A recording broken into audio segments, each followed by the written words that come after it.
ಶ್ರೀಗುರುಭ್ಯೋ ನಮಃ.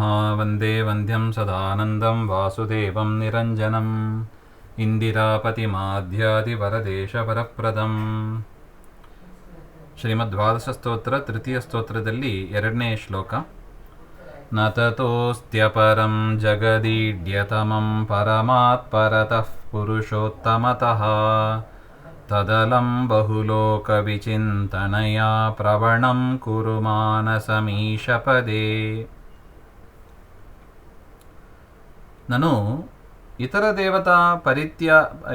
ದೇವತಾರಾಧನ ಪರಿತ್ಯಾಗೇನ ವಿಷ್ಣುವತ್ಮನ ಧಿಯೈವ ಕರ್ಮ ಕರಣೀಯಂ ಇತಿ ಕುತಃ ಅಯಂ ನಿಯಮಃ. ಹಿಂದೆ ಹೇಳಿದರು, ಹರಿರೇವ ಪರಃ ಹರಿರೇವ ಗುರುಃ ಹರಿರೇವ ಜಗತ್ಪಿತೃ ಮಾತೃಗತಿ, ಹಾಗೆ ಅಂತ 5 ಕಾರಣ. ಇತರ ದೇವತೆಗಳನ್ನು ಪರಿತ್ಯಾಗ ಮಾಡಿ, ಅಂದರೆ ಇತರ ದೇವತೆಗಳನ್ನು ಸರ್ವೋತ್ತಮತ್ವೇನ ಪರಿತ್ಯಾಗ ಮಾಡಿ ವಿಷ್ಣುವರ್ಪಣ ಬುದ್ಧಿಯಿಂದ ಪರಮಾತ್ಮನನ್ನೇ ಒಂದು ಕೆಲಸ ಮಾಡುವಾಗ ಪರಮಾತ್ಮನನ್ನೇ ಸ್ಮರಣೆ ಮಾಡಿ ಪರಮಾತ್ಮನಿಗೆ ಕೃಷ್ಣಾರ್ಪಣೆ ಹೇಳಬೇಕು ಅಂತ ಮಾಡಬೇಕು ಅಂತ ಹಿಂದೆ ಹೇಳಿದರು. ಯಾಕೆ ಆ ನಿಯಮ ಮಾಡಬೇಕು?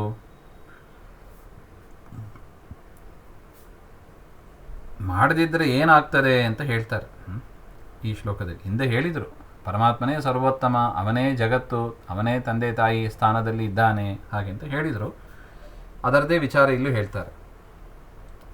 ವ್ಯತಿರೇಕ ಮುಖೇನ ಭಗವತಃ ಸರ್ವೋತ್ತಮತ್ವಂ ಸಮರ್ಥ್ಯಮಾನಃ ಪರದೇವತಾತ್ವ ಸ್ಮರಣಸ್ಯ ಕರ್ತವ್ಯತ್ವಮೇವ ಉಪಪಾದಯತಿ. ನ ತತಃ ಅಸ್ತಿ ಇತಿ. ಪರತಃ ಅಂದರೆ ಮಹದಾದಿ ಕಾರಣತ್ವೇನ ಉತ್ಕೃಷ್ಟ ಪ್ರಧಾನಾದೇಹೇ ಸರ್ವಸ್ಮಾತ್ ಜಡವರ್ಗಾತ್ ಪರಮಾತ್ ನಿಯಾಮಕತ್ವೇನ ಉತ್ಕೃಷ್ಟಾತ್ ಅಂತ. ಪರಮಾತ್ಮನಿಗಿಂತ ಬೇರೆ ಯಾರು ದೊಡ್ಡವರಲ್ಲರಿ. ಇನ್ನೊಂದು ದೃಷ್ಟಿಯಿಂದ ಇಲ್ಲಿ ಹೇಳ್ತಾ ಇದ್ದಾರೆ, ಇಡೀ ಜಗತ್ತಿಗೆ ಕಾರಣ ಅದು ಪ್ರಕೃತಿ. ಪ್ರಕೃತಿಯಿಂದ ಮಹತ್ತತ್ವ ಹುಟ್ಟಿತ್ತು, ಮಹತ್ತತ್ವದಿಂದ ಅಹಂಕಾರ ತತ್ವ, ಅಹಂಕಾರ ತತ್ವದಿಂದ ಪಂಚಭೂತಗಳು ಪೃಥ್ವಿ, ಅಪ್ಪು, ತೇಜಸ್ಸು, ವಾಯು, ಆಕಾಶ, ಹಾಗೆ ಅಂತೆಲ್ಲ ಹುಟ್ಟಿತ್ತು. ಅದರಿಂದ ಈ ಶರೀರ ಎಲ್ಲವೂ ಹುಟ್ಟಿತ್ತು, ಮರಗಿಡಗಳು ಇತ್ಯಾದಿಗಳು ಎಲ್ಲವೂ ಬಂತು ಅಂತ. ಸೊ ಒಟ್ಟು ಮೂಲ ಕಾರಣ ಜಗತ್ತಿಗೆ ಯಾವುದು?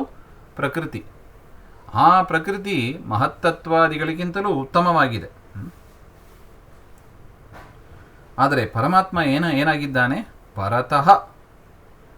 ಯಾವುದು ದೊಡ್ಡದಾಗಿದೆಯೋ ಅದಕ್ಕಿಂತ ಪರಮಾತ್, ಅದಕ್ಕಿಂತ ನಿಯಾಮಕತ್ವೇನ ಉತ್ಕೃಷ್ಟನಾಗಿದ್ದಾನೆ. ಯಾವುದು ದೊಡ್ಡದಾಗಿದೆಯೋ ಅದಕ್ಕಿಂತ ದೊಡ್ಡವನಾಗಿದ್ದಾನೆ ಅಂತ.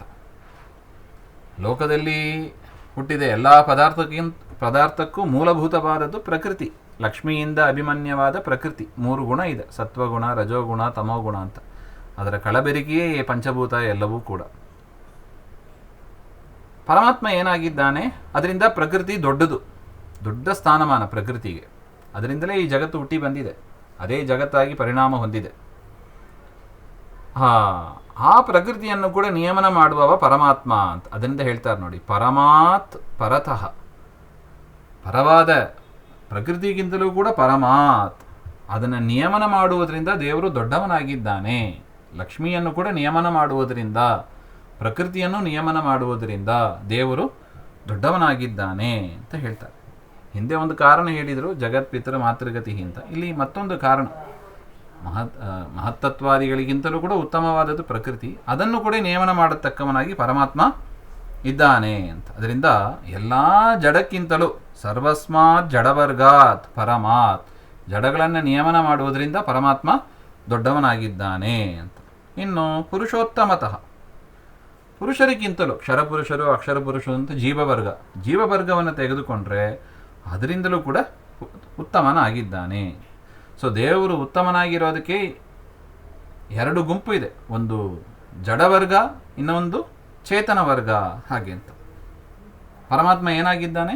ಜಡವರ್ಗಕ್ಕಿಂತಲೂ ಉತ್ತಮನಾಗಿದ್ದಾನೆ ಅಂತ ತಿಳಿಸಿಕೊಡುವುದಕ್ಕಾಗಿ ಪರಮಾತ್ ಪರತಃ ಅಂತ ಹೇಳಿದ್ದಾರೆ.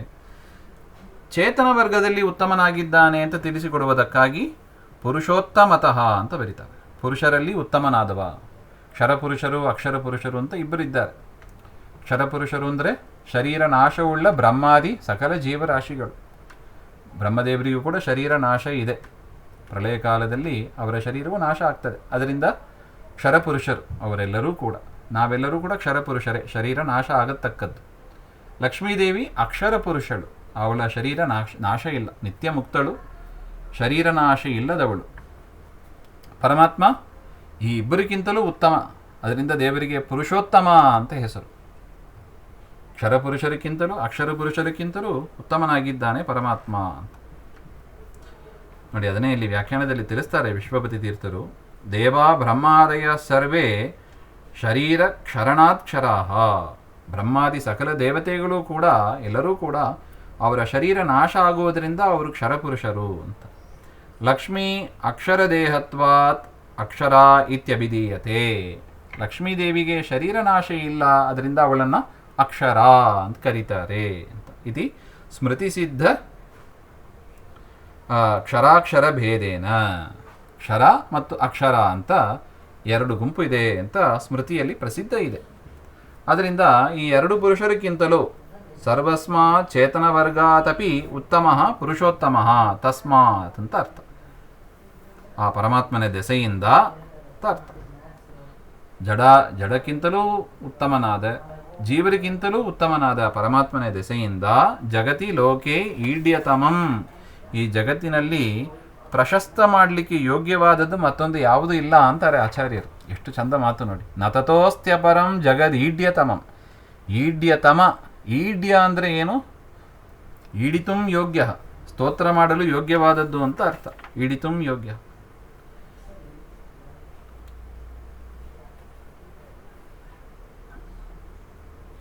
ತಸ್ಮಾತ್ ಕಾರಣಾತ್ ಪಾರತಂತ್ರ್ಯಾತ್ ಇತಿ ಭಾವ. ಇಡೀ ಜಗತ್ತು ಪರಮಾತ್ಮನ ಅಧೀನದಲ್ಲಿ ಇದೆ.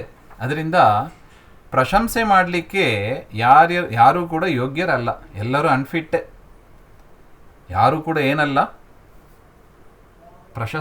ಪ್ರಶಸ್ತಿಗೆ ಅರ್ಹರೇ ಅಲ್ಲ.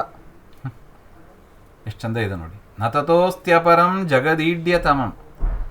ಈಡ್ಯತಮ, ಸ್ತುತ್ಯ, ಸ್ತೋತ್ರ ಮಾಡಲು ಯೋಗ್ಯನಾದವ ಅಂತ ಯಾರೂ ಇಲ್ಲ. ಪರಮಾತ್ಮನನ್ನು ಬಿಟ್ಟು ಯಾರೂ ಇಲ್ಲ ಅಂತ ಅರ್ಥ. ಯಾಕೆ? ಅವನೇ ಪರಮಾತ್ ಪರತಃ ಪುರುಷೋತ್ತಮತಃ. ಜಡಕ್ಕಿಂತಲೂ ಅವನೇ ಉತ್ತಮ, ಚೇತನಕ್ಕಿಂತಲೂ ಎಲ್ಲ ಚೇತನರಲ್ಲೂ ಅವನೇ ಉತ್ತಮ. ಅದರಿಂದ ಏನಾಯಿತು? ಆಯಿತು, ಪರಮಾತ್ಮ ಸ್ತುತ್ಯನಾಗಿದ್ದಾನೆ. ಇಟ್ಕೊಳ್ಳೋಣ. ಮುಂದೆ ಏನು ಹಾಗೆಂದರೆ, ಹೇ ಸಜ್ಜನ ಸಮೂಹ, ಸಜ್ಜನ ವರ್ಗದವರೇ, ಅದರಿಂದ ಯಾವ ಕಾರಣದಿಂದ ಪರಮಾತ್ಮ ಸರ್ವೋತ್ತಮನಾಗಿದ್ದಾನೆ? ಬಹುಲೋಕ ವಿಚಿಂತನೆಯ, ಲೋಕ ವಿಷಯದಲ್ಲಿ ಚಿಂತನೆ ಮಾಡಿದ್ದು, ಆಲೋಚನೆ ಮಾಡಿದ್ದು ಅದೆಲ್ಲವೂ ಕೂಡ ಸಾಕು. ಅಲಂ, ನಿಲ್ಲಿಸ್ರಿ. ಬೇರೆ ಪರಮಾತ್ಮನನ್ನು ಬಿಟ್ಟು ಬೇರೆ ವಿಚಾರ ಮಾಡುವುದನ್ನು ನಿಲ್ಲಿಸ್ರಿ ಅಂತಾರೆ. ತದಲಂ ಬಹುಲೋಕ ವಿಚಿಂತನೆ. ನಮ್ಮದು ಅದೇ ಪ್ರಧಾನ ಆಗೋಯ್ತು. ಈಗಿನ್ನೂ ಬಂತು ನೋಡಿ ವಿಚಾರ. ಡೇ ಆ್ಯಂಡ್ ನೈಟ್ ಅದೇ ವಿಚಾರ ನಮ್ಮದು. ದುಡ್ಡು ಹೇಗೆ, ದುಡ್ಡು ಹೇಗೆ, ಅದಕ್ಕೆ ಏನು ಮಾಡೋದು, ಎಲ್ಲಿ ಹೋಗೋದು, ಹೇಗೆ ಮಾಡೋದು ಅಂತ. ತದಲಂ ಬಹುಲೋಕ ವಿಚಿಂತನೆಯ ಅಂತ. ಯಾಕೆ? ಇಡೀ ಜಗತ್ತು ಪರಮಾತ್ಮನ ವಶದಲ್ಲಿ ಇದೆ. ಪರಮಾತ್ಮ ಸರ್ವೋತ್ತಮನಾಗಿದ್ದಾನೆ. ಅದರಿಂದ ಪದಾರ್ಥಗಳ ಚಿಂತನೆಯನ್ನು, ವಿಷಯಗಳ ಚಿಂತನೆಯನ್ನು ಬಿಟ್ಟು ಬಿಡಿ ಅಂತಾರೆ. ಮತ್ತೆ ಏನು ಮಾಡಬೇಕು? ಬಿಟ್ಟು ಏನು ಮಾಡಬೇಕು? ತರ್ಹಿ ಕಿಮ್ಮಯ ಕಾರ್ಯಂ ಇತಿ ಅಪೇಕ್ಷಾಯಾಮಾಹ ಪ್ರವಣಂ. ಲೋಕದ ಚಿಂತನೆಯನ್ನು ಬಿಡು, ಮತ್ತೆ ಏನು ಮಾಡಬೇಕು ಅಂತ ಪ್ರಶ್ನೆ. ಅದಕ್ಕೆ ಆಚಾರ್ಯರೇ ಉತ್ತರ ಕೊಡ್ತಾರೆ. ಮಾನಸಂ ಈಶಪದೇ. ಮನಸ್ಸನ್ನು ಪರಮಾತ್ಮನ ಪಾದ, ಪರಮಾತ್ಮನ ರೂಪ, ಪರಮಾತ್ಮನ ಶಬ್ದಗಳು ಅಂದರೆ ಶಾಸ್ತ್ರಗಳು ಅಂತ ಅರ್ಥ. ಅದರಲ್ಲಿ ಆಸಕ್ತಂ ಕುರು. ಪ್ರವಣಂ ಆಸಕ್ತಂ ಕುರು. ಪ್ರವಣಂ ಕುರು ಮಾನಸಂ ಈಶಪದೇ. ಪರಮಾತ್ಮನ ಪಾದದಲ್ಲಿ ಆಸಕ್ತನಾಗು. ಹರಿಚರಣಾರವಿಂದ ಧ್ಯಾನಂ ಕುರು ಇತ್ಯರ್ಥ. ಪರಮಾತ್ಮನ ಪಾದಾರವಿಂದವನ್ನು ಧ್ಯಾನ ಮಾಡು ಅಂತ ಸಜ್ಜನರ ಸಮೂಹಕ್ಕೆ ಆಚಾರ್ಯರು ಹೇಳುವ ಎರಡನೇ ಉಪದೇಶ ಇದು. ಮೊದಲು ಏನು ಹೇಳಿದರು? ಕುರುಭುಂಕ್ಷ್ವಜ ಕರ್ಮ ನಿಜಂ ನಿಯತಂ. ನಿನಗೆ ವಿಹಿತವಾದ ಕರ್ಮವನ್ನು ಮಾಡು, ದೇವರು ಕೊಟ್ಟದ್ದನ್ನು ಉಣ್ಣು. ಎರಡನೇ ಶ್ಲೋಕದಲ್ಲಿ ಏನು ಹೇಳ್ತಾರೆ? ಪರಮಾತ್ಮನನ್ನು ಬಿಟ್ಟು ಬೇರೆ ಜಗತ್ತಿನಲ್ಲಿ ಫಿಟ್ ಫಾರ್ ಅಪ್ರಿಷಿಯೇಷನ್, ಎಲ್ಲರೂ ಕೂಡ ಅನ್ಫಿಟ್ ಫಾರ್ ಅಪ್ರಿಷಿಯೇಷನ್, ಎಲ್ಲರೂ ಅನ್ಫಿಟ್ಟೆ. ಅದರಿಂದ ಪರಮಾತ್ಮನಿಗಿಂತ ದೊಡ್ಡವರು ಯಾರೂ ಇಲ್ಲ, ಸ್ತುತ್ಯರು ಯಾರೂ ಇಲ್ಲ. ಹಾಗಿರುವಾಗ ಅಂಥವನನ್ನು ಬಿಟ್ಟು ಬೇರೆ ಚಿಂತನೆ ಯಾಕೆ ಮಾಡ್ತೀಯಾ? ಅದನ್ನು ಸಾಕು ಮಾಡು ಅಂತ. ತದಲಂ ಬಹುಲೋಕ ವಿಚಿಂತನೆ.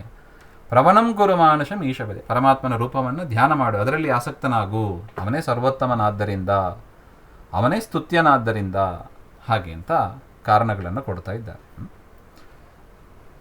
ಶ್ರೀಮಧ್ವಾಂತರ್ಗತ ಶ್ರೀಕೃಷ್ಣ ಅರ್ಪಣಮಸ್ತು. ಶ್ರೀಹರೇ ನಮಃ.